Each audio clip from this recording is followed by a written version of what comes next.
Hi guys, today we'll be looking at some of the most useful and powerful tool for color grading or any color work really.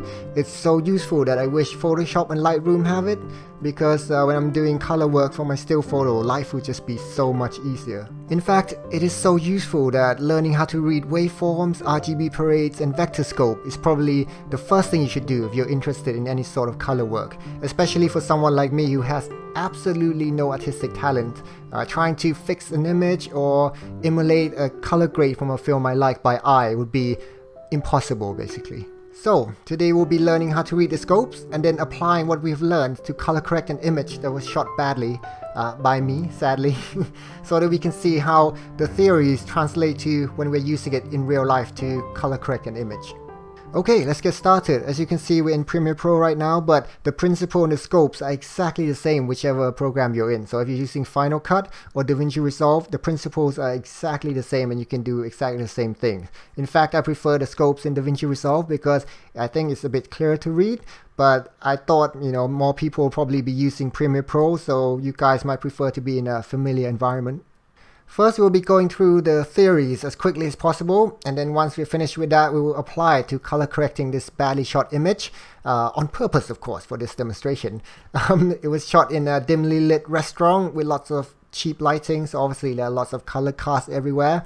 Now if I just use the auto white balance tool within Premiere Pro, I just use this eyedropper and click on this white wall right here, it gets us to a good starting point basically. But looking at it by eye, I can feel that something's not quite right, but I can't quite actually pinpoint what it is, so I wouldn't know how to proceed further to refine the correction even further. But once we read the scopes and everything, we will have an idea of how to further correct the color correction. So obviously now once we see the before and after, we can see clearly, oh yeah, there was really some color cast and color pollution in the wall here, the black wall and the white wall, and also some in the skin tone, which we can get rid of using the scopes and the color correction tool in Premiere Pro, which is enough for this task. So let's start with the waveform, which is probably the easiest to read, but also probably the least useful. In Premiere Pro, you can just go to the Lumetric scope and right click on the tab, and you can just choose whichever scopes you want displayed, and right now we're just displaying the waveform. All the waveform does is just scan our image from left to right and just show the distribution of the brightness within our image. Now obviously for the first time reading, it might be a bit tricky to read a scope for like a real image like this, so it might be easier to see a more simple image. Now as you can see in this image, it's just basically black bars on the left, a middle gray in the middle, and then a pure white on the right. So as our waveform is scanning across the image, right now on the left section, it's just scanning across this black bar here. So basically the black bar is just zero brightness, so you see the graph is right down here. And then as it's scanning across the middle gray, you see that the graph is at 50% right here. And then as it's scanning across the right, you can see that the graph is right at the 100 right here. So here's 0 to 100%, and on the right side, since it's an 8-bit image, it goes from 0 to 255 basically, so you can use either scale you want. Now the vertical location of the dark part and the light part or the middle gray part does not matter. So if we have a look at the second image, as you can see, the left side, the white part is at the top and the black part is at the bottom, and on the right side, the black part is at the top and the white part is at the bottom. But as you can see on our waveform, the graph for the left side and the right side is exactly the same, because what's happening is as the waveform is scanning from the left to right, it's saying like, okay, this part, half the image is white and half the image is black, so it just plots half the graph down here at 0 and another half at 100. And as it's scanning across the right side, it's seeing the same thing. It's like, okay, half the image is dark and half the image is pure white. So it's just plotting the exact same graph. Okay, half the image is down at 0 and half the image is up top at 100%.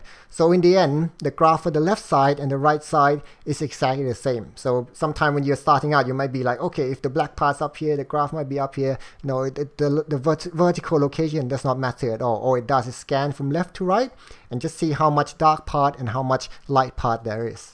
So now if we go back to our actual image, we can start to see different shapes. So as the waveform is scanning from the left, we can start to see, okay, on the left part, there's this large black wall right here. So obviously you're going to see a lot of graph down here at near zero, right? Which you can see right here, lots of black like spots right here. And also in the middle part, you can see his hair is right here, so that's also black. So you can see lots of waveform down here. And then on the right part, there's also some black wall as well. So you can see lots of graph down here at near zero, but basically pure black. But it's not quite pure black, so it's obviously like maybe 5 or 10%. And you can also see some of the white part as well. So obviously this white bit of the wall on his shirt and maybe this white part here. So it's probably these lines right here. So these lines are probably the wall here. That's kind of brighter.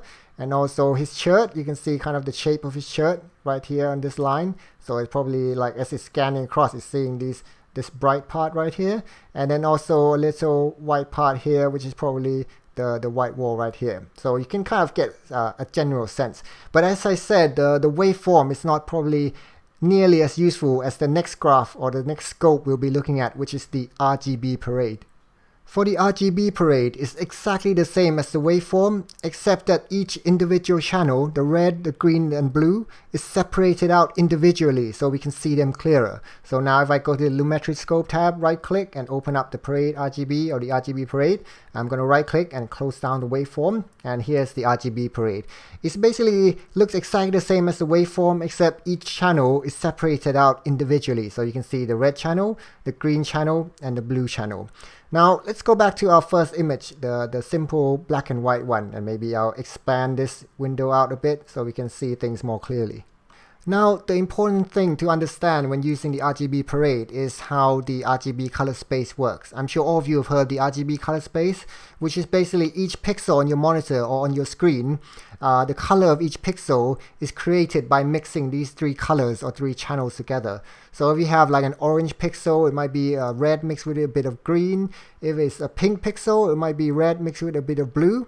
Now for black, basically you don't mix any color in at all. So if you have a black pixel, it's basically just 0% red, 0% green, 0% blue, and you just have black, so you don't mix any color in. If you have pure white, basically you just mix every single color in at maximum. So you have 100% red, 100% green, 100% blue, and you just have pure white. So basically turn every single channel up to maximum. Now for gray, different levels of gray is basically an equal amount of red, green, and blue. So if you have middle gray, it's basically 50% red, 50% green, and 50% blue. So all channels are mixed equally to create basically no color at all. Now if you want a darker gray, you might mix in, let's say, 20% red, 20% green, 20% blue. Or if you want a brighter gray, you might mix in like 90% red, 90% green, 90% blue. Now this fact is very important to keep in mind, and it's very useful when we're reading the RGB Parade.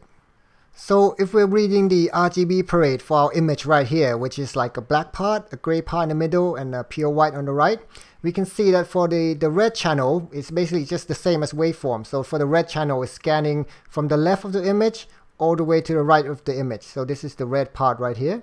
So it's scanning from the left all the way to the right. So what we're seeing is basically when it's scanning on the left, it's seeing pure black. So pure black is basically 0% red mixed with 0% green mixed with 0% blue. So for the red channel on the left part, it's 0 because we mix in 0% of red.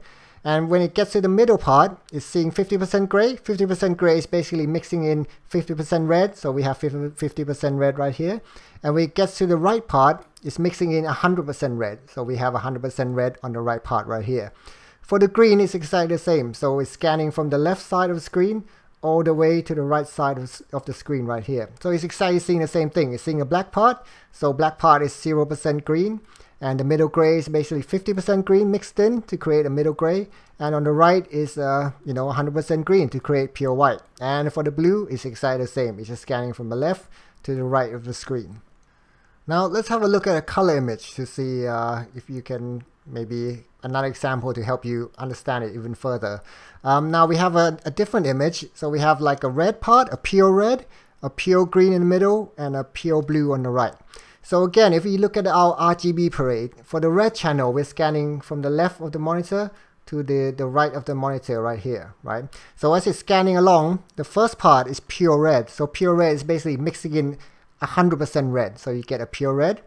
And then when you get to pure green is basically just green mixed in with no red and no blue. So as it's scanning from the left, so this first part is the pure red, and when it gets to the middle, there you go, see, there's absolutely no red mixed into this part.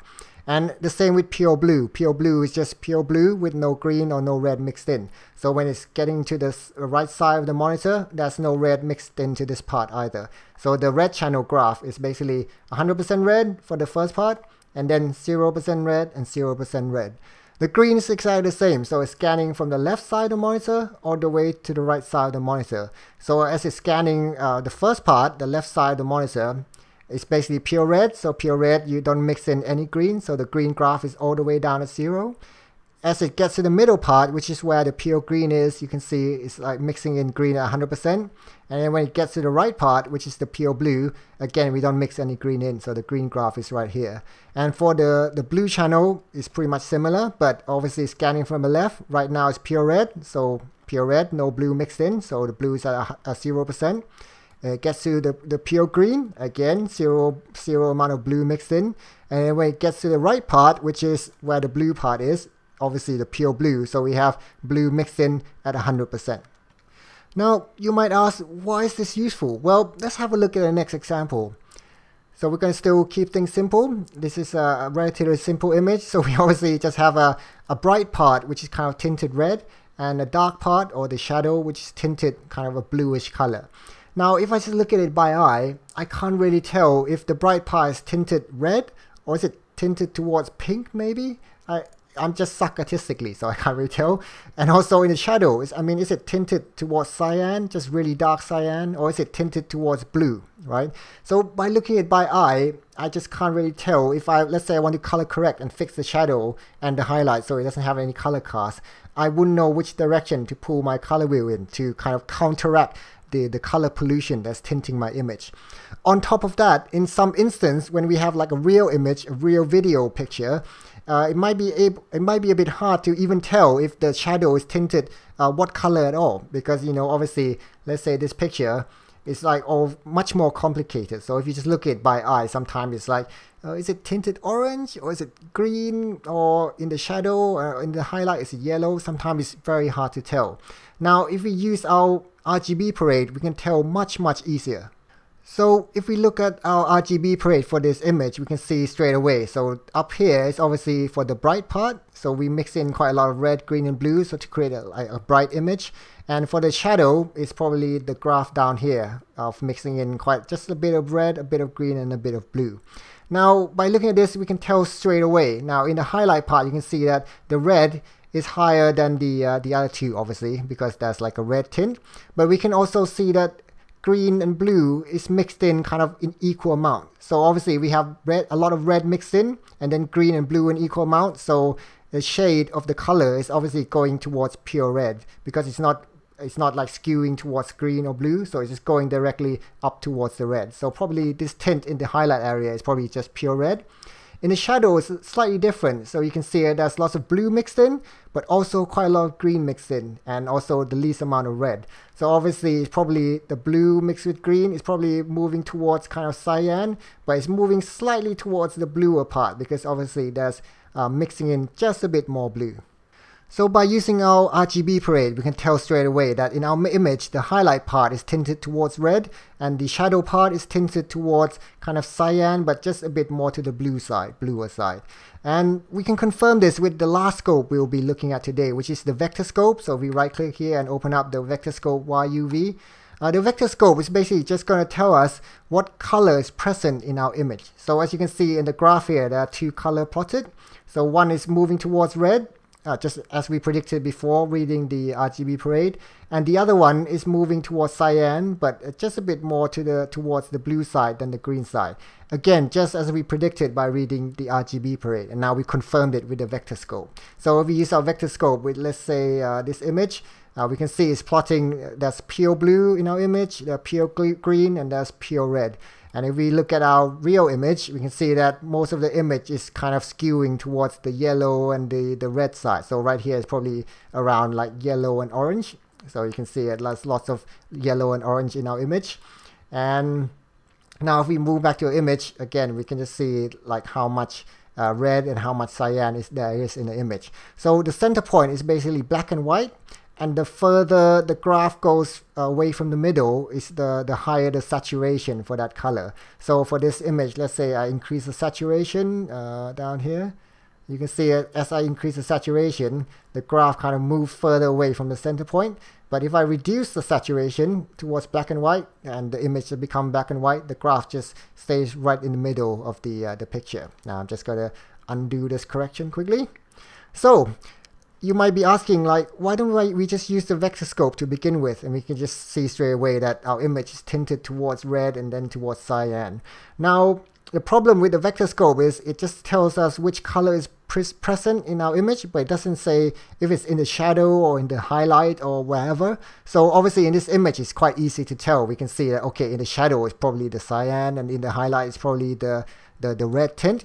But in a real image it might be harder to tell whether, like, okay, this orange is present in the shadow, and this yellow here is present in the highlight, or things like that. So by using the Vectorscope in combination with the RGB Parade, we can see, okay, which color is tinting our image, and on top of that, which color is where in our image, if it's in the highlight or in the shadow. Okay, so with the basic theory out of the way, let's have a go at using it in our real life. So let's go back to our real image of this guy in the restaurant just eating ramen. And okay, let's make a copy here. So I just hold alternate and then drag another copy out here, and we're going to do some color correction for this copy right here. Now, first of all, I'm just going to use the auto white balance correction just to get us a good starting point. So I'm going to click here and then click on the back wall here, which I remember is like pure white. So this gets us, obviously it's better than before, but still I think we can refine it further.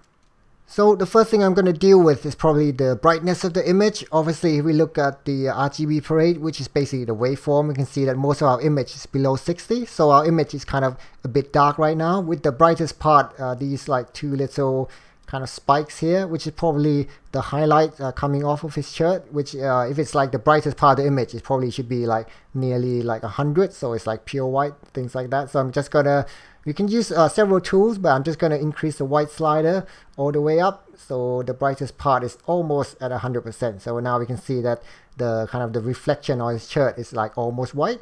Well, it's not almost white, but it's kind of almost the brightest, but there's obviously still color tint there. And for the midtone, I'm going to use his skin tone as a guide of how bright the midtone should be. So I'm just going to go down to the HSL secondary, and I'm just going to use the eyedropper tool and select his skin tone. And now I'm just going to click on this button here just to show the parts where I have selected, and maybe use the eyedropper tool to select a bit more. So obviously these bright part here is actually the gray of the mask, so we should ignore that part. And his skin tone is actually these three parts here. So it's the red, the green, and the blue. Obviously his skin is going to be towards the orange, so it's going to be red mixed with a bit of green, and well, not very much blue. But as you can see, the brightness is kind of like a bit lower than I want. Normally the brightness for like an African American person would be around 40%, I guess, and for Caucasian maybe around 70. I guess my friend would be around maybe 50 or 60. So I'm just going to go back to the color wheel and just maybe increase the midtone a bit, just the brightness of the midtone, maybe just pull it up just a little bit, around there somewhere. I'm just going to disable the secondary correction, and you can see now that's before, and that's after pulling up the midtone a little bit. Now as we pull everything up, it kind of affected the shadow area as well. So the shadow is kind of getting a bit high. So we have that kind of desaturated, not desaturated, but kind of the filmic look, or whatever they call it these days. So we're just going to reduce the shadow just a little bit, just to put the black back down lower. Okay, so that's a good starting point. Now let's start dealing with the color cast that's remaining after the automatic white balance correction. So I'm going to close down the Vectorscope for now. I'm just going to use the RGB Parade. Now, as we mentioned before, for colors that are black, it's basically an equal amount of red, green, and blue, right? So obviously I know that this wall that I filmed is actually just pure black. So if you look on the RGB Parade, on the left side of the monitor right here, is probably this part right here, which is the wall. So it's like red, low amount of red mixed with low amount of green mixed with low amount of blue to create like kind of a dark gray. And obviously if the wall is going to be pure black, the height of the red and the green and the blue that's mixing together should be equal. Right now, if we look at it carefully, it's not far off, but the green and the blue might be slightly lower, and the red might be kind of a bit higher than the green and the blue, just a little bit. So obviously that's not what we want. So we're just going to go to the shadow part of the color wheel, and we're just going to pull away from the red a little bit, just to decrease the amount of red in the shadow. So as you can see, as I pull away from the red in the shadow, the red in the shadow will start to go down and decrease a bit. Now when I'm pulling this, I'm not even looking at the monitor, I'm just looking purely at the RGB Parade, and I'm just trying to balance it so that the red and the green and the blue in the shadow part here are all equal. So maybe just around there somewhere, maybe I just pull away from the blue a little bit to reduce the blue. And obviously the right part of the wall is also pure black, well basically gray as well. So obviously this part right here mixed with this part is probably this wall right here. And as you can see, the red, the green and the blue are all pretty even. Maybe I should increase the blue just a little bit, something like that, and balance it. Okay, if we have a quick look at the before and after, so this is the before and this is the after. So we just have a look at around the shadow area that we've fixed. Here's the before, here's the after. Now having a chance to have a look at it side by side, I can now clearly see that beforehand there was like a magently and purpley color cast. But if I just look at it by eye before, there was no way I was going to be able to tell, because I just have such a bad eye. So anyway, now that we fixed the shadow area, let's move on to the highlight. To fix the bright or the highlight area, we're just going to use the same method again. So I knew that in real life, this wall right here is just white, so it's not contaminated or tinted in any color. So if we look at our RGB Parade, I think this white wall right here is this this part of the graph here. That's this line right here that's going across the monitor from about the leftmost side to like maybe 20% in. So it's like around this area, and this area. So again, we know that if it's like pure white or it's not contaminated by any color, the amount of red, green and blue that's mixed in should be in equal amounts, so it's not to have any tint. So obviously we can see straight away that the red is slightly higher than the green, and then the blue is kind of significantly lower. So we're going to move to the highlight wheel, and obviously we'll have to add a bit of blue and a bit of green into the highlight area. So I'm just going to pull the color wheel down, but more towards the blue side, because the blue is like significantly lower than the other. And at the same time, just going to pull it down towards the green just a bit as well. So right now we can see that the red and the green are kind of similar now, but the blue is maybe just slightly too low. So I'm just going to pull it towards the blue just a bit more, just like that. Again, if we have a quick look at the before and after, so this is before and this is after. Now we can see clearly around the highlight area that previously there was kind of like a small orangey red tint, which is what our RGB Parade was telling us before, because the red is higher than the other colors. So after we corrected it, you can see around the shirt area, you see before that's like kind of a red tint, and afterwards now it's kind of much cooler and much more neutral. So usually once we fix the shadow area and the highlight area, it also kind of corrects the mid-tone quite a bit as well. But just to double check, I'm just going to use the skin tone of our model here as a guide to see if like it's shifting towards or skewing towards any color or not. So the way I'm going to do that, again, I'm just going to use the HSL secondary, and I'm just going to choose his skin again, his skin tone, but this time I'm going to use the Vectorscope. So I'm just going to turn on the Vectorscope. Now if you see this line right here that's running between the red and the yellow, this is the skin tone line. So basically every human being skin tone is going to lay on this line. It's basically the color of your blood, Well, apparently that's the theory anyway. So every race of people will have the same color of blood, so their skin tone will actually have the same color basically. The only difference is how dark your skin is. So actually, if your skin, if you ever had dry skin and it peels off, you can see that your skin is actually just kind of a grayish color, so it doesn't actually have any color. So the color of your skin kind of comes from your blood. So that's why every single race of human have kind of the same color of skin tone basically. So if you can see, our model here, his skin tone is kind of shifting a bit too much to the yellow. So normally it should lay on this line, or if it shifts towards the red a bit, it's still okay. You know, it gives like that healthy kind of kind of reddish look to the skin. But if it shifts too much towards the yellow, that's kind of like a sickly look, so it's not very good. So to correct that, we're just going to use the mid-tone color wheel, and we're just going to shift the color towards the red just a little bit. Now on top of that, just from experience of using the Vectorscope in Premiere Pro, I know that normally the skin tone should be like, the saturation of skin tone should be like around here, so it should be just a bit less. So I'm just going to go to the basic correction and maybe just reduce the saturation just a touch, just so it's closer to the middle, around there somewhere. Now let's just have a look at the overall image again. I'm going to close the HSL secondary. Now it looks even, well, everyone probably say I'm biased, but now it looks just a little bit even more better. So that's before all the color wheel correction, and that's after. That's before, that's after. So we clean up a bit of the color tint in the shadow, the shadow highlight and the mid-tone. So we have a look at our original image and where we are now. Obviously we're in a much better place from just using the automatic white balance correction tool in Premiere Pro, and then further refining it using the RGB Parade, the Waveform and the Vectorscope.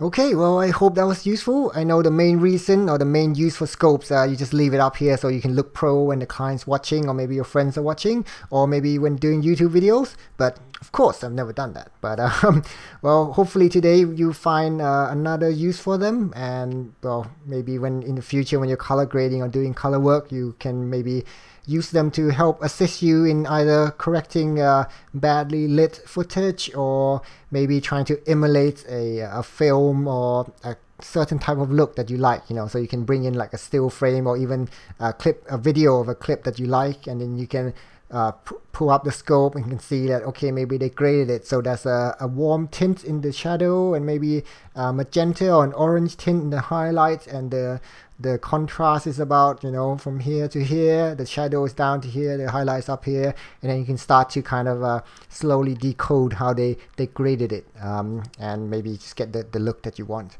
So anyway, so I guess that's it for today. I guess hope it was useful, and bye.